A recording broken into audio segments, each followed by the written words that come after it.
everybody. This is Dr. Emily Scherning with American Resiliency. We're here with an up-to-date 2050 climate outlook for all of our friends in Georgia. We got a lot of folks in Georgia on this channel and even more with warm Georgia connections. All of us know the Southeast is facing challenges in a warming world. Let me tell you, Georgia is already working hard to get ready. This state has some of the biggest climate investments in the region, and those investments are smart. I'm excited to report that we continue to see some real potential in this state's outlook.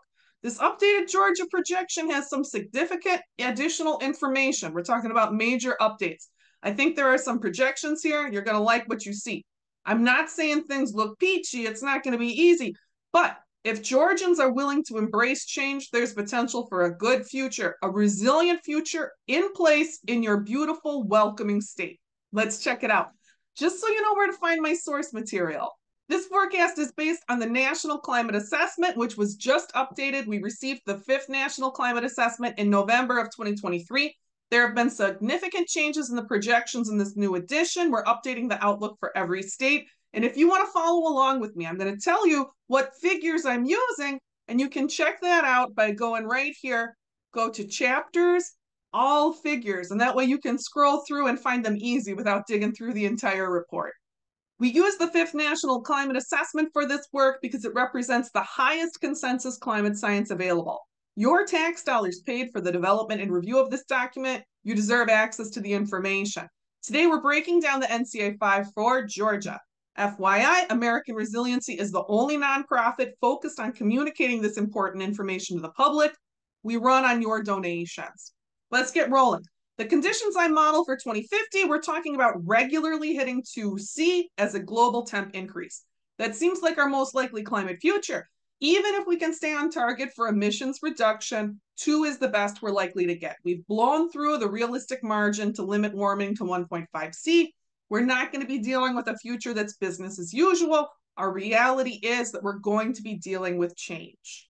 Let's take a look at figure 1.14 to get an overview of changes at 2 degrees C. You can see in this figure, Georgia is mostly down here in this lowest change band of the United States, where we're talking about an average annual warm up in Georgia around 3 to 4 degrees F, normal degrees by 2050. Let's learn more about what that change is going to mean, how that change is going to fall seasonally around the course of the year. We can get a lot of information about that by looking at figure 2.11, where we're seeing extreme changes in temperature. You can see there's a lot of information here. We're going to have to zoom in, but just overall, you probably are getting a sense here that you're expecting a fair amount of summer change in Georgia. Let's zoom in on increased days over 95 first. Looking at increased days over 95, a lot of the state is looking at as much as a month. All of these red regions are as much as a month of increased days over 95. Although I think it's worth noting that we're talking about not many of those days being over 100. If you remember from the summary figure we just looked at, 1.14, that showed only 6 additional days over 100 on average for the region a year. So we're talking about increased high temperatures, but not like Phoenix high temperatures. So that's good news. And you can see that the mountains here are holding the cool, which is not true everywhere. In those higher elevations, we're not expecting any additional days over 95, only another week or so over 95 in the foothills. Taking another look at extreme heat, I have another map I want you to check out. Here I'm zooming in on figure 22.9, which is a regional map for increased extreme heat days, increased days over 95. I feel like at this higher resolution where we are seeing the same information I talked about, where this is about another month over 95, and then we walk it back as we increase in elevation, I feel like with the increased clarity, it's extra easy to see that your most severe increases in heat do not overlap with your highest population areas. And it gets us a little bit more resolution on where we can expect it to be cooler by the coast, which is nice to know for a variety of tourism-related reasons. We'll build up on that as we keep going. Back to figure 2.11, now we got to talk about a higher intensity change. I want to talk about the change in warm nights. Let's zoom in on that for Georgia. You can see that except right up there in the mountains across the state, this is a pretty extreme change. This is the largest physical change you're likely to experience in the state. is that you'll have another 4 to 6 weeks a year where the nighttime temperature does not get below 70 degrees. That's some pretty significant nighttime warming. Those warm nights, they're a big change factor for Georgia, both in urban and rural environments. Understanding and embracing the impact of those warm nights on agriculture in particular is going to be key to building resilience in Georgia. This is because warm nights, nights over 70, that's to change the types of plants that can grow. For a warm night climate, you're going to need plants that lean more tropical, less temperate, and you're going to get big decreases in production for conventional crops like corn and soy. Speaking of changes to types of plants, though, let's get more insights on changes to the winter so we can start to envision what could grow in this warmer night environment that's coming up in Georgia. Heading back one more time to 2.11, we're going to look at how much of a change we're expecting in the number of days below freezing. And we can see in Georgia here, we've got kind of a reverse of the trend we've been looking at, where there's a bigger loss up north in the mountains, trailing as we get down towards the south and towards the coast. In the north of Georgia there, we're looking at 2 to 3 weeks less of cold, fewer days below freezing. As you move towards the southern edge of that state, where you don't have so many days below freezing already, you get down to maybe a week less of cold temperatures. But let's talk about Brunswick, for example. Brunswick, Georgia has one of the warmest winters in the state already. They get maybe 10 nights below freezing. So from this figure, you would expect to be getting down to a very manageable amount of nights where you might need to cover delicate plants, less than 5 nights below freezing a year. Okay, so that winter is likely to get shorter. Let's understand if it's also going to get milder. We can do that by looking at winter change through the lens of plant hardiness zones and get another perspective on what those changes, particularly in southern Georgia, might permit when we want to think about innovating in landscape and agriculture. Let's take a look at figure 11.3. All right, here we go with figure 11.3. I'm sorry, this figure is enormous and it's not laid out in a convenient way, so I'm going to have to Blair Witch you a little bit. We're going to be zooming in and out. Look down at the key first. We can see that a lot of these peach colors are what we appear to see in Georgia. Let's zoom in a little bit. Yep, so moving through the orange spectrum, not quite hitting the red, which means that we're talking about currently being mostly in zone 8, a little bit of 7B up in the mountains, starting to see a little tiny bit of 9A. That 9A, that darkest orange color, check it out. It's expanding way up into the state, and you get a little bit of 9B also coming in by the coast in those mid-century projections. And I want you to hold this color transition in your mind now, this first transition to red. Let's look at where that is today. Looking at present day climate normals, that first transition to red is in Florida. So when we're talking about emerging winters in Georgia, we're talking about moving towards a Florida panhandle down to almost central Florida type winter coming to Georgia. Now, I know change is scary and no one really loves talking about this sort of big change, but I think it's worth noting many people would say that's a very desirable winter, that North Florida type winter. And I think we could be talking about more Florida type tourism conditions over the winter in a lot of the Georgia coastline. It's also worth pointing out, and this is serious, these projected conditions for Georgia are the same climate conditions that currently allow Florida to grow oranges.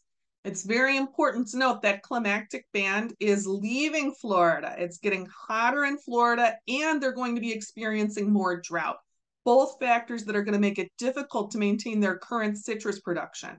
If you're inclined to bet on Georgia, I would bet on Georgia citrus. Citrus is going to continue to be a very desirable cash crop.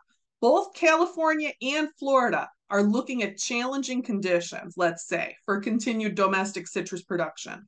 Looking towards 2050, Georgia is your most obvious window of opportunity for new domestic citrus planting, particularly if you want to think about hardy citrus like tangerine. You might be able to get some of that in now.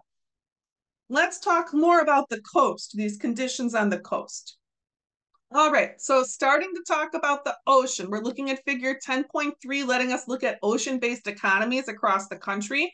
We can see, no surprise, Georgia does have a limited amount of fishing-based economy and a fair amount of tourism. I do think that those projected changes to summer and winter extremes, to freezing and kind of broiling temperatures, do look favorable for continued development of tourism, but we have to make sure we don't get eaten by the ocean. So let's check that out. Here in figure 9.2, we can see that your overall projected sea level rise for the state is unfortunately not super detailed. They say 1 to 2 feet the feds. Let's look at what that's actually going to look like on the coastline in the NOAA Sea Level Rise Viewer. This tool is great, the NOAA Sea Level Rise Viewer. You can zoom in really close on this. It'll help you get good information on your particular address. If, for example, you live in Savannah. Let's model 2 feet of sea level rise. It seems very likely from the behavior of sea ice over 2023 that we're going to come in on the high end of a lot of our sea level rise estimates. You can see at a glance, that's a pretty big change to the landscape of Georgia. Going back to contemporary, looking at 2 feet, substantial incursion. Zooming in here on Savannah, we can see on this map, all these green areas are kind of marshy right now. So as we have sea level rise, it's not going to be so much direct inundation, although you could see direct inundation appear in a few patches, right? It's that our overall marshiness is going to increase, so your vulnerability to like king tide flooding is going to increase. And we know this has already been a big problem in Savannah. But I think it's important to note the relative lack of direct inundation in this area. Man, if you model 2 feet of sea level rise for Long Island, you'll see a lot more direct inundation, a lot more absolute loss of homes than we're looking at in this Georgia outlook. Let's look down here at Montgomery. It's so pretty here, and you can imagine this would be a community that is particularly vulnerable to sea level rise, right? Modeling 2 feet, almost no inundation of homes. Inundation of land here. I wonder why no one built here. Maybe it's because Georgians are smart and they don't want to build where they're going to be directly eaten by the sea in any kind of a major storm. We see this pattern when we zoom in all around the coast of Georgia. The Georgia home builders, Georgia developers, Georgia communities, by and large, have made changes that are going to keep them above the mean high water mark at 2050 if these sea level rise estimates are accurate. This is relatively good news on sea level rise, but it doesn't mean that we have no problems, especially when we're talking about coastal aquifers and coastal agriculture. That sea level rise is going to lead to saltwater incursion into groundwater and into soils by the coast. So if you're coastal, you really need to make sure that you've got a handle on what is your water supply and could it be impacted by that increase in sea level rise. Similarly, sewage and sanitation systems. You want to make sure your outflow is still going to be an outflow or you're going to have a serious problem. The sea level rise outlook for Georgia, it's not unchallenging, but if you were to look up on the mid-Atlantic seaboard, it is not so bad as many states are facing. I think that it's the kind of challenge where if you put your shoulder to the wheel, your state can handle it. Let's shift gears a little bit. Let's talk about precipitation here in figure 210. We need to understand changes in precipitation to visualize how the landscape might change with these differences in hot and cold temperatures. It looks like this might be good news because, you know, as it's getting warmer, plants need more moisture. Looks like at 2 degrees, you're likely to be getting about 5% more precipitation. In our warming world, though, I think that everyone has had this sort of too much precipitation experience. I think that we want to look at, are we getting this additional precipitation in Georgia in the form of more extreme storms or not? Unfortunately, we do have a figure to help us look at that. We're going to go over to figure 2.12. All right, so in figure 2.12 here, we've got projected changes to precipitation extremes. So where you see these darker spots appearing on the map, that's where you're likely to get these gigantic storms, these enormous precipitation events. You're going to want lower levels of change, means fewer gigantic storms. Looking at changes for Georgia, we can see the total precipitation on the heaviest 1% of days is increasing pretty substantially in Georgia, with most of your deluge type threat on the heaviest 1% of days up in the mountains, which we all know in a high elevation environment, a really intense deluge can get challenging very fast. In good news, if we look at the 5-year maximum daily precipitation, so like what's the biggest storm in 5 years? Let's look down at Georgia again. From an urban perspective, we see an island of calm emerging around Atlanta. which is really good to see. It means that you are less likely to have the sort of severe flooding impacts that will be very dangerous for many other cities in the southeastern region. I want to show you another view on flooding, a regional view on flooding in figure 22.4.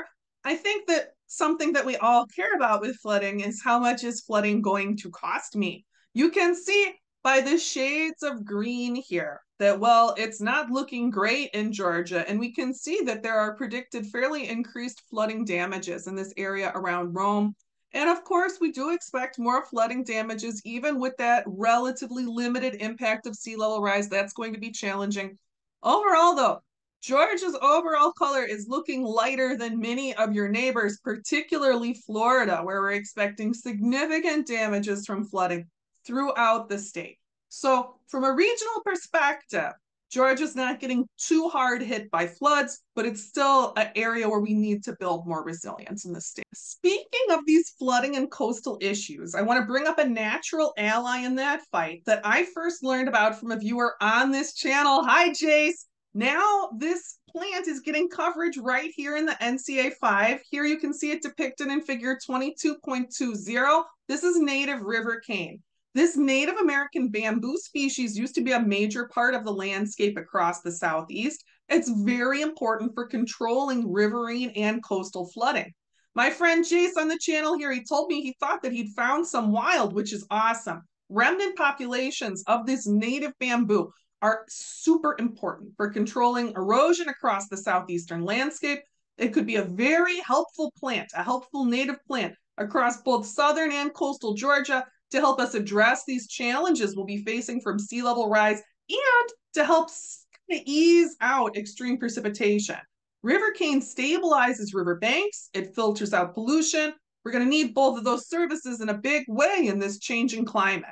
So as we're thinking about the challenges ahead of us, right now we're identifying for Georgia these big storms dropping large amounts of rain at once that can cause soil conservation issues, it can cause infrastructure problems. I think that we need to think about another big challenge, which is fire. An increase in wildfire is another emerging challenge that we need to consider in Georgia. Let's take a look at the actual change in risk. So this is 7.4, the very large fire figure. I need to do a separate video just on this figure because it's very confusing and you have to do math to get information out of it. Please look at what the keys are for the historical and the projected change figure. Historical key is your average number of days, usually less than 1 day per year, where you have the right atmospheric conditions for a very large fire, for a catastrophic fire. Looking at this next map, you might assume this is a number of days map and that everyone is going to be dramatically on fire. We need to actually dig in and see what this says. This key is for the change in number of days, the percentage change in number of days. If you look at the mountains above Georgia, which you can see this is helpfully unreadable in terms of state level information, we're talking about a 200% increase. Coastally, we're talking about a 200% increase in number of days. And if you look, there used to be very few days. One of the reasons why wildfire is so scary in this region is because it used to be very few days, maybe a day every 10 years, where you'd have the conditions right for a very large wildfire. So where you were at maybe every 10 years, the conditions right for a very large wildfire, you're now talking about every 5 years, every 2 to 3 years at the worst, there's the conditions in place for a very large wildfire. Having the conditions in place does not mean that you're necessarily going to have a very large wildfire happen. This is a real concern about fire and it needs to be responded to. This change in conditions demands a response and Georgia is working on it. At the military bases in Georgia, they've actually been developing a lot of landscape management techniques to control wildfire. We're also learning from indigenous traditions how to control wildfire. In both cases, the answer is to fight fire with fire. Many players in the state are getting quite serious about landscape management and about having fire in the toolbox for landscape management. We can learn from the wildfire tragedies our nation has experienced in recent years and get serious about reducing fire risk in states where new fire threats are emerging. And you know, Now that we've talked about these challenges, we got to talk about Atlanta because there's a lot of detailed modeling work focused on Atlanta here in the NCA 5. That work is expensive. You're going to see why they did it. It's because it's time to bet on Atlanta. Let me show you why. All right, so here's figure 22.1, where we're looking at projected changes in population across the Southeast.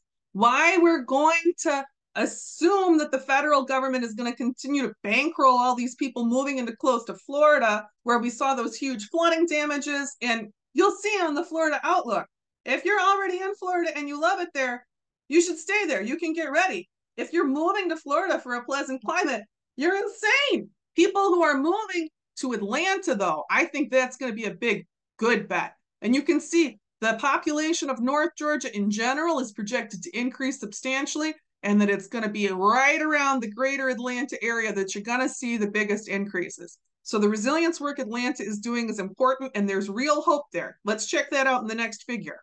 Now, this is some very unusual modeling that we see here in figure 22.13 that was just done for this region, just done for the Southeastern region, and I suspect in large part just because of Atlanta. You see that Atlanta stands out as the palest spot in the entire part of that South region, right?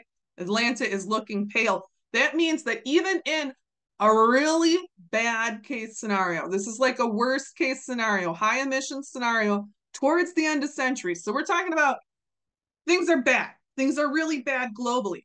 Locally, you're likely to be able to continue to have a lot of solid activity occurring in the Atlanta region. Very interesting. Again, in figure 22.19, we see this sort of really bad long-range scenario for agricultural yields.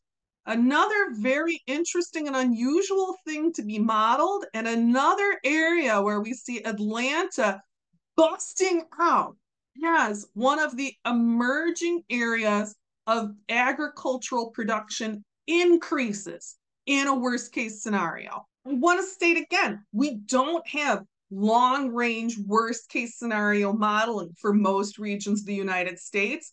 I really think that's included in this report because of the unique outlook, the unique resilience outlook for Atlanta in the region. Anyone who's scared about the changes that are coming to the Southeast, there's reasons to be concerned. There's reasons to be concerned about wet bulb temperatures. There's reasons to be concerned about wildfire. The feds, in the investments that they've made in modeling, are showing us something significant emerging around Atlanta. There's a circle of hope emerging around Atlanta, even in worst case scenarios. And if we manage to stay below 3C, if we manage to make that 2-degree future happen, it's even better for Atlanta than in the worst case scenario modeling. You've really got some great stopgaps in the projections, making investment in Atlanta an absolutely reasonable choice for your family and your future, particularly if you're already dug into the area. You should see those figures and feel a sense of security, hope, and be motivated to get ready. This is a great outlook for Atlanta, but it's not like Atlanta is challenge-free. We do need to build resilience there. For one thing, Atlanta does struggle with the urban heat island effect. With those increased warmer nights, that's only going to be more challenging, and it's going to be the biggest challenge in neighborhoods with fewer trees. Getting a solid tree canopy up that embraces the whole city is work that will build resilience, that will address issues of justice, and that needs to be done in a climate smart way with trees that are currently at the northern end of their ranges, because we need trees that can mature in the warming climate and trees that are tolerant of water stress. Because Atlanta has had some challenges with water availability before. In response to those challenges, Atlanta got started building a 2.4 billion gallon water emergency supply back in 2022 as part of its massive investments in resilience infrastructure. I think it's also worth noting for someone who wants a solution at home that air to water technology, where we can pull humidity out of the air and turn it into potable water, has become a lot more efficient and accessible in the last 10 years. There's been a lot of military investment in that technology. Across the state of Georgia, I don't think you tend to run short on humidity. So for anyone who has serious home water concerns in your area, An air-to-water device is a real potential win-win for both your current and future climate. Okay, let's sum things up. Overall, folks, there's a lot of variation across Georgia and changes higher in the south of the state. Some coastal communities, they're going to have a more challenging time adapting because of increased heat and increased sea level rise. Savannah is going to be facing challenges, and we know Savannah is already working on it. They have also made substantial resilience investment. We've had donor requests for detail on Atlanta. I hope you're feeling satisfied by that level of detail, but also for Rome and Blue Ridge here in Georgia. I'm sorry to say Rome, Georgia is looking at a relatively challenging outlook with much warmer summers, and Rome is in that higher band for very intense precipitation. This is not an unsurvivable outlook. Rome's outlook is very much survivable, but it's more challenging than some parts of the state. Up in Blue Ridge, up in Fannin County, you do have very intense deluges to prepare for. We all know that can get very exciting fast in a mountain environment, but you're projected to have pretty good cool summer preservation. The winters will be shorter, but if you take everything in balance, I think the forest there has a good chance of survival. The fire danger is notable, but it's not crazy. It's not as bad as it's projected to get in other parts of the country. I think that you're talking about every 3 to 10 years. Every 3 to 10 years, you're going to be getting a year with projected major fire conditions. Landscape management, management with fire in the toolbox, has been shown to substantially reduce that risk, as does the landscape changes that you make around your home. There are risks in the future. I try not to underestimate them. But folks, even looking at all the local risks, Atlanta is emerging as an absolute jewel of resilience, just a total powerhouse, ready to power the region. There's a lot of stuff, let me tell you, in the NCA 5 that's worse than the NCA 4, but there are also occasional bright spots like this. Atlanta was looking pretty good in the NCA 4, and the NCA 5, Atlanta is just ready to lead. Could be the total powerhouse of the Southeast. If you love Georgia, this outlook should be inspiration to dig in. If you hold property in or around Atlanta, you got a really strong long-range outlook in any scenario, especially because challenges to many other major cities in the region are much more significant than those facing Atlanta. Georgia is a state worth investing in. Building a resilient, sustainable Georgia offers hope to the region and hope to our nation. Working to embrace the landscape changes of warm nights, taking things in a tropical direction, and finding ways to beat the heat with a strong grid, backup power, and smart urban design choices are the keys to a bright future in Georgia. I'm so happy to see this hope in the outlook for you. We can prepare for what's coming. Let's get ready. Folks, thanks for listening in. And I'd also like to thank all of the donors and volunteers who contribute to American Resiliency. If you are interested in giving, please check out the donation link on our About page on the YouTube channel or go to our website, www.americanresiliency.org. We are a registered 501c3. If you send us direct donations, they are tax deductible.